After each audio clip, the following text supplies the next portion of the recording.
Bienvenidos, queridos amigos y hermanos en Cristo, al estudio del capítulo 9 del libro de Jueces, que ya hemos comenzado en el video anterior.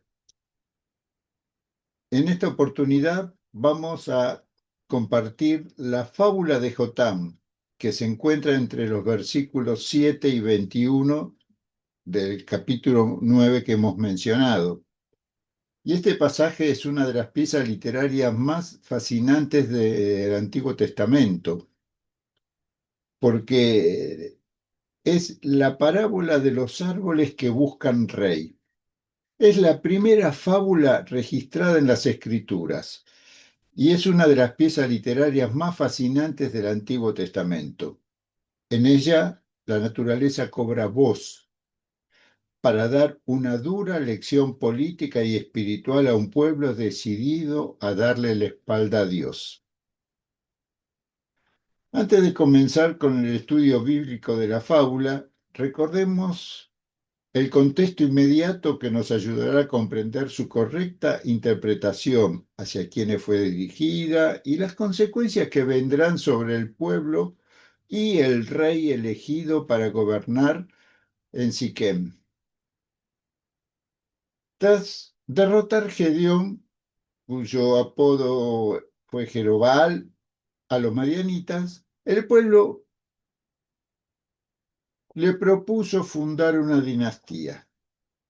Pero Gedeón se negó respondiendo: no enseñorearé yo sobre vosotros, sino Jehová enseñoreará sobre vosotros. En el capítulo 8, verso 23 lo encontramos este párrafo.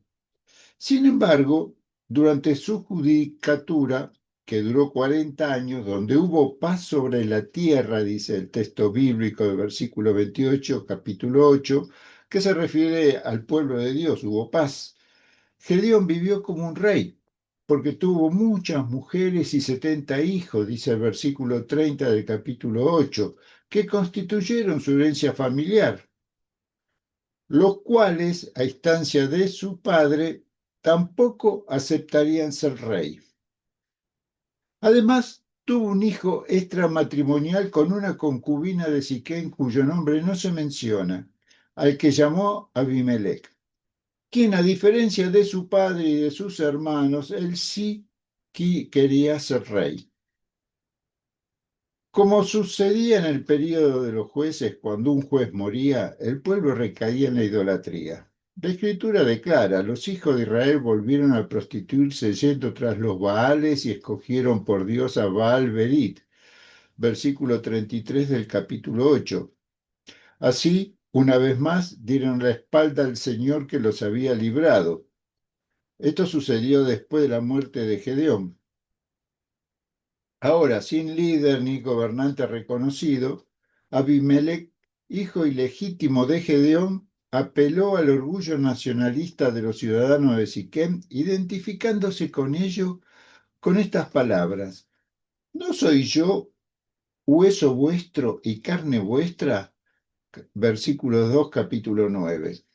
De este modo ganó popularidad y entre el pueblo, que le financió un ejército de mercenarios con dinero tomado del templo del dios pagano Baal Berit. Versículos 1 al 4 del capítulo 9 lo menciona. Entonces, acompañado con su tropa privada, marchó a Ofra, la localidad donde estaba la casa de su padre y donde residían sus 70 medio hermanos. Allí, sobre una misma piedra, los ejecutó uno a uno. Solo el menor sobrevivió, Jotam, porque se había escondido. Y tras la masacre, los hombres de Siquem proclamaron a Abimelech como rey. Versículos 5 y 6 del capítulo 9. Hasta aquí llegó el estudio del video anterior. Ahora comenzamos con el nuevo estudio, la continuación. Cuando se lo dijeron a Jotam, versículo 7 del capítulo 9, fue y se puso en la cumbre del monte de Gerizim, y alzando su voz clamó y dijo: oídme, varones de Siquem, y así os oiga Dios. Jotán no guardó silencio, sino que se alzó sobre la cumbre del monte Gerizim, aquel lugar donde Josué, siguiendo las indicaciones de Moisés, dadas en Deuteronomio capítulo 11, verso 29, bendijo a las 12 tribus de Israel al entrar en la tierra prometida. Esto, Josué capítulo 8, versículo 33. Desde esa altura sagrada, aprovechando la acústica natural que amplifica la voz, Jotam convoca al pueblo de Siquén a una profunda reflexión mediante una fábula o parábola cargada de simbolismo. Y les dijo, fueron una vez los árboles a elegir rey sobre sí y dijeron al olivo, reina sobre nosotros. Mas el olivo respondió, ¿he de dejar mi aceite con el cual en mí se honra a Dios y a los hombres para ir a ser grande entre los árboles? Y dijeron los árboles a la higuera, anda tú, reina sobre nosotros. Y respondió la higuera, ¿he de dejar mi dulzura y mi buen fruto para ir a ser grande sobre los árboles? Dijeron luego los árboles a la vid, pues ven tú, reina sobre nosotros. Y la vid le respondió, ¿he de dejar mi mosto que alegra a Dios y a los hombres para ir a ser grande entre los árboles? Dijeron entonces todos los árboles a la zarza, anda tú y reina sobre nosotros. Y la zarza respondió a los árboles, si en verdad me elegís por rey sobre vosotros, venid, abrigaos bajo mi sombra, y si no, salga fuego de la zarza y devore a los cedros del Líbano. Su palabra, proyectada desde el monte de la bendición, se convierte en denuncia profética y en advertencia solemne contra la necedad de haber elegido un líder sin virtud. Esta es la primera fábula registrada en la Biblia y puede considerarse también como alegoría o parábola, pues reúne elementos de las tres formas literarias. Es una fábula porque los árboles interactúan con características humanas que en este caso hablan y toman decisiones políticas para transmitir una moraleja directa. Es una alegoría porque cada árbol representa de forma simbólica un personaje o grupo real de la historia. Y es una parábola en un sentido amplio dentro de los relatos bíblicos, ya que compara una situación natural, los árboles eligiendo rey, con una lección espiritual y moral sobre el liderazgo. En su búsqueda de un rey, los árboles se dirigen a tres especies nobles, cada una portadora de un don divino, y todas responden con la misma sabiduría. ¿Por qué habría de abandonar mi propósito y mi fruto para dominar sobre los demás? La enseñanza es clara. El verdadero liderazgo no nace de la ambición, sino del servicio fiel en el lugar donde Dios ha plantado a cada uno. Por ello el olivo, en el versículo 9, simboliza la dignidad del servicio sagrado, la vocación que ilumina y sana. De su fruto, la aceituna, se produce el aceite con el que se honra a Dios en el tabernáculo y se consagra a los hombres en la unción. La higuera, en el versículo 11, representa la provisión generosa y el sustento que brota de la fidelidad cotidiana. Esta da dulzura y buen fruto, y es fuente de alimento y consuelo como lo experimentaron Adán y Eva cuando, luego de haber pecado en el paraíso, se vieron desnudos y se cubrieron con sus hojas, dice Génesis capítulo 3, verso 7.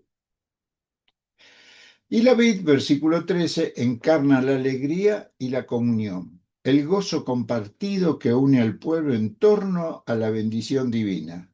De su fruto, la uva, se produce el vino que alegra a Dios y a los hombres, presente en las ofrendas y las celebraciones. Ahora bien, analicemos la parábola desde la respuesta que dieron estos tres árboles nobles. Una primera lectura superficial podría sugerir que la zarza llegó a ser rey porque los árboles nobles rechazaron el ofrecimiento, prefiriendo continuar ejerciendo sus funciones de servicio en lugar donde Dios los había plantado. Sin embargo, al profundizar en la realidad social y política del momento, comprendemos que se trató de una elección consciente y transparente de un pueblo que había dado la espalda a Dios. Pero la verdadera intención de la fábula de Jotam fue llamar al pueblo a la reflexión por su actitud idolátrica. Habían decidido autogobernarse sin reglas claras de conducta ni gobierno, rechazando la alianza divina que Moisés les presentó en el camino hacia la tierra prometida con estas palabras, allí en Éxodo 19, versículos 5 y 6. Ahora pues, si dieres oído a mi voz y guardaréis mi pacto, vosotros seréis mi especial tesoro sobre todos los pueblos, porque mía es toda la tierra, y vosotros me seréis un reino de sacerdotes y gente santa. Estas palabras son las que dirás a los hijos de Israel. O sea que esta palabra había que continuarla. ¿Qué pasó en este momento después de la muerte de Gedeón? El pueblo volvió a la idolatría. Por ello, los árboles nobles nos recuerdan que la verdadera grandeza no consiste en ambicionar el poder ni en buscar gobernar sobre los demás, sino en permanecer fecundos y fieles al propósito que Dios ha confiado a cada uno de nosotros. La vocación de cada árbol, como también la de cada creyente en el servicio cristiano, sea en la iglesia local o en la comunidad donde ha sido plantado, no se mide por la altura de su conocimiento ni por la extensión de su dominio, sino por la plenitud del servicio que ofrece a los demás.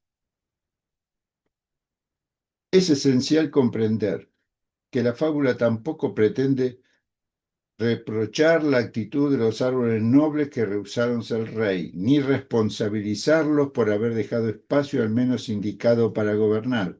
Su propósito es otro, subrayar el llamado divino y la fidelidad a la vocación recibida, tal como enseña el apóstol Pablo en su carta a los romanos al mostrar que la diversidad de dones es expresión de la misma gracia.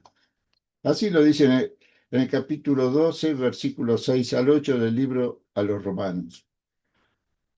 De manera que, teniendo diferentes dones según la gracia que nos es dada, si el de profecía, úsese conforme a la medida de la fe, o si de servicio, en servir, o el que enseña, en la enseñanza, el que exhorta, en la exhortación, el que reparte con liberalidad, el que preside con solicitud y el que hace misericordia con alegría.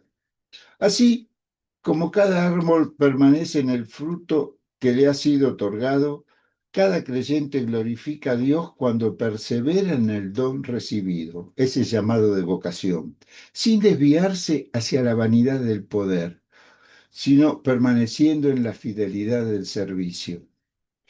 Renunciar al llamado de la vocación para satisfacer el ego personal es traicionar el designio de Dios y desvirtuar la misión encomendada. Para el pueblo de Israel, la misión encomendada es ser un especial tesoro, un reino de sacerdotes. ¿Y en qué terminó? En la idolatría. Es una enseñanza para tener cuidado de lo que hacemos. La enseñanza permanece firme. La verdadera grandeza no se mide por el trono alcanzado ni la posición de dominio, sino por la fidelidad al propósito eterno que el Señor ha otorgado a cada uno. Ahora veamos la respuesta de la zarza, versículo 15, aceptando el ofrecimiento de gobernar. Allí muestra una soberbia y una aterradora amenaza, porque primero se envalentona y le dice a todos los árboles: venid, abrigaos bajo mi sombra. Una absurda invitación. La zarza es pequeña, carece de copa y de sombra real, de manera que los árboles nobles, para buscar refugio en ella, tendrían que humillarse a tal punto que agacharse y exponerse a las heridas de sus espinas. Ahora, en su soberbia, los amenaza diciéndoles, y si no se someten a mí, sería una traducción, salga fuego de la zarza y devore a los cedros del Líbano. La amenaza revela su naturaleza destructiva. Advierte que si no se le obedece ciegamente, desencadenará un incendio capaz de consumir incluso a los más majestuosos y sólidos árboles como los cedros del Líbano. La ironía es devastadora. Un arbusto sin fruto ni virtud exige sumisión, sino amenaza con devastación. La parábola desenmascara los liderazgos que, carentes de sabiduría y servicio, pretenden imponerse mediante el miedo y la violencia, convirtiéndose en un peligro no solo para los débiles, sino también para los más fuertes y nobles. Así como es la zarza, en el ámbito del servicio cristiano, también puede infiltrarse un espíritu de rivalidad buscando que uno gobierne sobre los demás. Y esto ya había ocurrido en el camino a Capernaum cuando los apóstoles, dice Marcos capítulo 9, verso 34, habían disputado entre sí mientras iban caminando quién había de ser el mayor. Allí Jesús, al percibirlo, llamó a los 12 y les enseñó con palabras que trastocan toda lógica humana. En Marcos 9:35 les dijo, si alguno quiere ser el primero, será el postrero de todos y el servidor de todos. Con esta declaración, Jesús revela que el liderazgo en su reino no es jerárquico, tampoco es autoritario, sino que es pastoral y servicial. La verdadera grandeza no se mide por la capacidad de dominar, lo vuelvo a repetir, sino por la disposición a servir y entregarse en amor por los demás. Si aún los pilares fundamentales de la Iglesia de Cristo, los apóstoles, fueron tentados por esa ambición de poder, ¿cuánto más debemos velar nosotros para no caer en la misma trampa? La advertencia es clara. Todo liderazgo que no refleje el espíritu de servicio de Cristo corre el riesgo de convertirse en zarza que hiere y consume en vez de árbol que da fruto y sombra de vida. Pero la parábola o la fábula tiene otra interpretación, que es su aplicación profética. Porque a continuación, Jotán, con voz profética, traduce la parábola directamente a la realidad de Siquem, denunciando la actitud del pueblo al elegir rey sin consultar a Dios.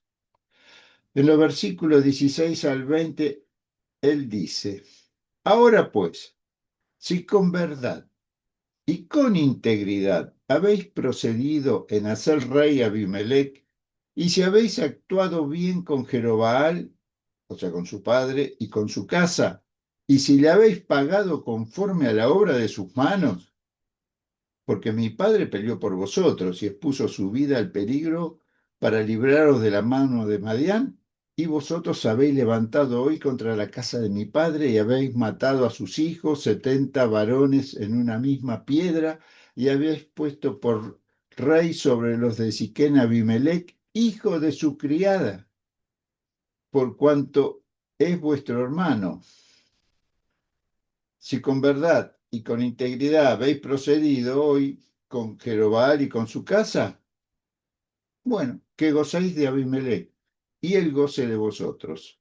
Y si no, fuego salga de Abimelech que consuma lo de Siquén y a la casa de Milo, y fuego salga de los de Siquén y de la casa de Milo que consuma Abimelech. Antes de seguir, entendamos que la zarza representa a Abimelech. un hombre sin fruto, espinoso y destructivo que acepta gobernar con arrogancia y amenaza con consumir a los que no se someten a él. Figura del oportunista político actual que no tiene nada valioso que perder y busca el poder únicamente para su beneficio personal. Los árboles, salvo tres excepciones, son los ciudadanos de Siquén que al rechazar el gobierno de Dios y por ambición personal y comunitaria, escogieron al peor candidato posible. La ironía es evidente. Jotán sabe, y el pueblo de Siquén también, que no han actuado con rectitud. Por eso lanza una maldición profética que se cumplirá al pie de la letra al finalizar este capítulo. Ahora, luego de la denuncia pública del fratricidio y de advertir sus consecuencias por haber rechazado a Dios y elegir su propio rey, el relato concluye con una breve nota, pero muy significativa. En el versículo 21 del capítulo 9, Jotán dice, escapó Jotán y huyó, y se fue a ver, y allí estuvo por miedo de Abimelech, su hermano. Esta huida a ver, cuyo nombre significa pozo, símbolo de agua y seguridad, que está fuera del alcance geográfico e institucional de Abimelech, o sea, no le alcanzaba su poder para poder llegar ahí, no fue un acto de cobardía, sino la consecuencia lógica de dos motivos que son complementarios. El primero es lógico, preservar la vida, dado que Jotam era el último heredero legítimo de Jeroboam, y al denunciar públicamente el reinado de Abimelech, se convirtió en el enemigo número uno del nuevo régimen. De manera que si hubiera permanecido en Sicón, hubiera corrido riesgo de muerte, porque sería segura esa muerte. Y el segundo motivo es que finalizó su rol profético. Su actitud revela que su propósito no era organizar una rebelión militar ni reclamar el trono para sí mismo. Esto vendría después entre ellos mismos, lo que eligieron a Abimelech y el pueblo de Siquem, lo cual habría contradicho la parábola que él mismo narró sobre el rechazo al poder. Su misión consistía en ser la voz de la conciencia nacional y pronunciar el juicio de Dios ante el grave pecado de ingratitud y crimen cometido. Ahora concluyamos de estudio de esta parábola. La parábola de Jotam revela con lúcida claridad los peligros del liderazgo ilegítimo que pretende imponerse sobre un pueblo o nación. Los ciudadanos de Siquén se convierten en el prototipo de una sociedad que, cegada por intereses personales, ignora la ley de Dios, eligiendo gobernantes por conveniencia y se entrega a alianzas destructivas que terminan en ruina. De esta enseñanza se desprenden las siguientes conclusiones. El poder sin legitimidad conduce inevitablemente a la ruina, pues carece de fundamento en la justicia y en la voluntad divina. En segundo lugar, la verdadera vocación no debe abandonarse por ambición política o personal. El servicio fecundo es más noble que la gloria vacía. En tercer lugar, un liderazgo destructivo que promete sombra termina incendiando el bosque. La zarza es metáfora del gobernante que devora incluso a lo más fuerte, ignorando todo acuerdo previo. Aquí, Abimelech se presenta como símbolo de todo gobernante destructivo que no busca el bien de los demás, sino satisfacer su propia ambición de poder a cualquier precio. Y cuarto, la fidelidad a Dios es el único criterio que preserva a una comunidad de caer en manos de poderes espurios y violentos. Hasta aquí llega el estudio de hoy.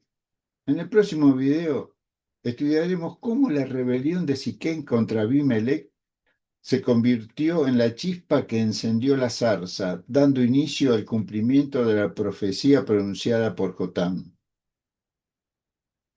Queridos amigos y hermanos, que la gracia de Dios nos conceda el entendimiento para permanecer siempre bajo su favor y que nos guíe a tomar decisiones sabias que nos conduzcan hacia un futuro de paz y prosperidad en la tierra que habitamos. Reciban bendiciones abundantes en el nombre glorioso de Jesús. Amén.